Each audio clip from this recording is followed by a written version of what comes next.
India کا سب سے زیادہ آسیب زدہ مقام، جو وہاں جاتا ہے وہ زندہ نہیں لوٹتا، مگر ان دعووں کی حقیقت کیا ہے؟ آئیے جانتے ہیں آج کی اس ویڈیو میں۔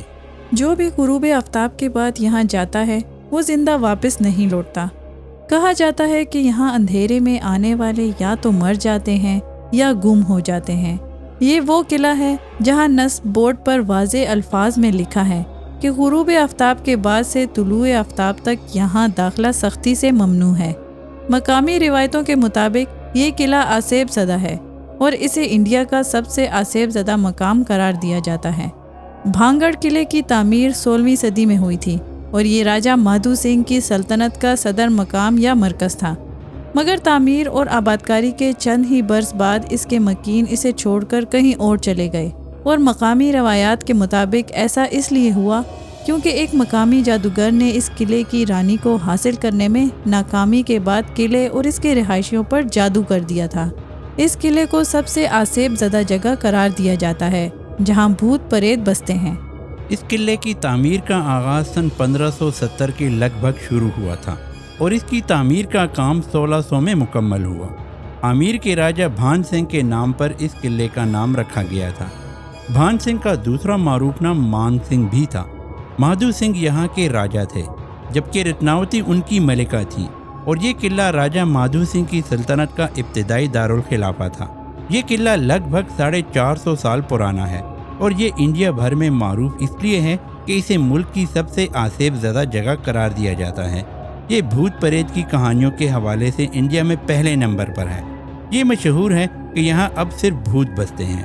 کہا جاتا ہے کہ رات کے وقت یہاں عجیب و غریب آوازیں سنائی دی جاتی ہیں۔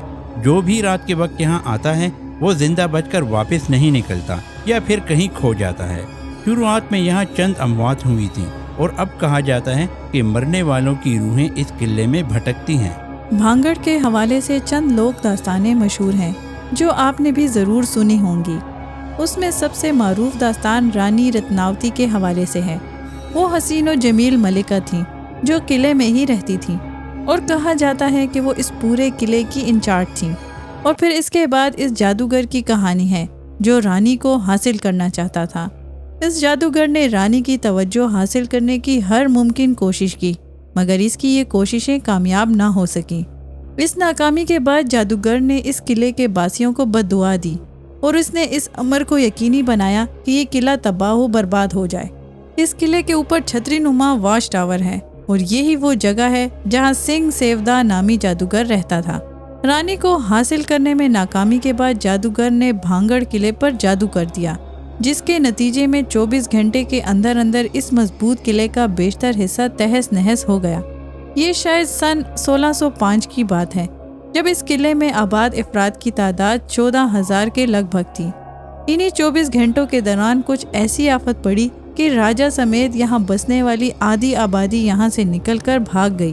اس جگہ کو پرانا جے پور بھی کہا جاتا ہے، کیونکہ یہاں بسنے والے یہاں سے بھاگ کر آمیر نامی علاقے میں جا بسے اور پھر یہاں انہوں نے موجودہ شہر جے پور کو بسایا۔ اب انڈیا میں ایک نیا جے پور ہے اور پرانا جے پور یہاں ہے۔ انڈیا سوسائٹی سے تعلق رکھنے والے سدھارتھ بنٹوال بتاتے ہیں کہ وہ بھانگڑ کے متعدد دورے کر چکے ہیں۔ ہماری ٹیم نے سن 2012 میں رات کے اوقات میں بھانگڑ کا دورہ کیا تھا اور یہ پہلا موقع تھا کہ کسی ٹیم نے اس جگہ کا دورہ کیا۔ ہماری ٹیم ایک رات یہاں رکی اور معاملے کی مکمل تفتیش کی۔ ہماری ابتدائی تحقیق کی بنیاد وہ آلات تھے جو ہم یہاں لائے تھے اور جن کی مدد سے ہم نے ریڈنگز لیں اور یہ معلوم کرنے کی کوشش کی کہ یہاں کوئی ایکٹیویٹی تو نہیں۔ ہم نے اپنے آلات میں کوئی غیر معمولی اتار چڑھاؤ نہیں دیکھا۔ در حقیقت وہاں پر کچھ خاص ایکٹیویٹی تھی ہی نہیں جو ہم نے اس رات محسوس کی ہو یا ریکارڈ کی ہو۔ اس علاقے میں انواع و اقسام کے جانور بستے ہیں جو طرح طرح کی آوازیں نکالتے ہیں۔ اس قلعے میں بہت سے بندر بھی رہتے ہیں جو عمومی طور پر یہاں موجود درختوں پر پناہ لیے ہوئے ہوتے ہیں۔ ان بندروں کی حرکت کی وجہ سے درختوں کی ٹہنیاں ہلتی ہیں، سوکھے پتے کچلے جانے کی آواز پیدا ہوتی ہے اور اس سب کی وجہ سے عجیب سے آوازیں آتی ہیں۔ یہاں کے حوالے سے مشہور کہانیوں اور قصوں کی وجہ سے شاید لوگوں پر سائیکولوجیکل اثر ہوتا ہوگا۔ اس قلعے تک پہنچنے کے لیے آپ کو دیواروں کے 3 متوازی سلسلوں کو پار کر کے جانا پڑتا ہے۔ اس قلعے کے آغاز میں ان دکانوں کے آثار ہیں جہاں شاید اشیاء ضروریہ فروخت کی جاتی ہوں گی۔ یہاں جوہری بازار ہے جہاں سوناروں کی دکانیں ہوتی ہوں گی۔ کچھ ایسی چھوٹی چھوٹی عمارتیں ہیں جہاں شاید انٹرٹینمنٹ سے متعلقہ امور ہوتے ہوں گے۔ ایک جگہ ہے جسے رقاصوں کی حویلی بھی کہا جاتا ہے۔ اس قلعے میں جو امیر کبیر افراد بستے تھے، ایک حصہ ان کے لیے بھی مخصوص تھا، کیونکہ راجہ دربار اور عدالت لگاتے ہوں گے۔ اس لیے اس سے مخصوص چند سٹرکچرز بھی ہیں، کیونکہ اس دور میں جنگوں میں گھوڑوں اور ہاتھیوں کا بکثرت استعمال ہوتا تھا۔ اس لیے اس قلعے میں ان جانوروں کے باڑے اور استبل بھی موجود ہیں۔ اس قلعے میں ایک خوبصورت محل بھی ہے جو راجہ اور اس کی رانیوں کے لیے مخصوص تھا۔ انہوں نے بتایا کہ سیکیورٹی کے تناظر میں دیکھیں تو ہر قلعے میں واچ ٹاور ہوتا ہے، جس کی مدد سے قلعے کے باسیوں اور بیرونی حملہ آوروں پر نظر رکھی جاتی تھی۔ ایسا ہی واچ ٹاور یہاں بھی ہے جو پہاڑ کی اونچائی پر موجود ہے۔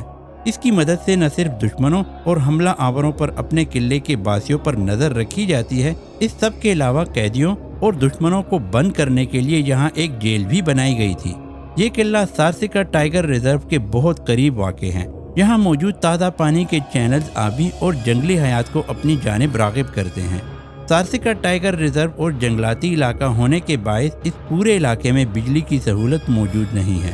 شام کے اوقات میں اس پورے علاقے پر اندھیرے کا راج ہوتا ہے اور اندھیرے کی وجہ سے یہاں بہت زیادہ چمگادڑیں ہوتی ہیں، جبکہ ٹائیگر اور تیندوں سمیت دیگر جانور بھی یہاں بستے ہیں اور ان جانوروں کی وجہ سے رات کے اوقات میں یہاں خطرہ ہوتا ہے۔ اگر آثار قدیمہ کی زبان میں بات کی جائے تو ایک اچھی خاص جگہ کو اس کے مکین کیوں چھوڑ جاتے ہیں؟ اس کی متعدد وجوہات ہوتی ہیں۔ مثال کے طور پر اگر کسی جگہ اشیاء ضروریہ یا زندگی کا پہیہ رواں رکھنے کے لیے درکار ذرائع اور چیزیں موجود رہتی ہیں تو وہ جگہ کبھی چھوڑی نہیں جاتی، مگر اگر کوئی ایسا بڑا بیرونی حملہ ہو جاتا ہے جس کے نتیجے میں وہاں کے رہائشیوں کو نکلنا پڑے تو جگہیں ویران ہو جاتی ہیں۔ شاید ایسی ہی کوئی وجہ ہوگی جس کی وجہ سے یہاں کے باسیوں کو اس علاقے کو چھوڑنا پڑا ہوگا۔ ان کے مطابق یہ بھی ممکنات میں سے ہے کہ شاید کوئی اتنا بڑا قحط آیا ہو کہ جس کی وجہ سے اس علاقے میں موجود تازہ پانی کے قدرتی ذرائع سوکھ گئے ہوں اور یہاں کے رہائشیوں کو اس علاقے کو چھوڑنا پڑا ہو۔ کیا آپ بھی ایسی باتوں پر یقین کرتے ہیں؟ کامنٹس کر کے ضرور بتائیے۔ آج کے لیے اتنا ہی دوستو، نیکسٹ ویڈیو تک کے لیے اللہ حافظ۔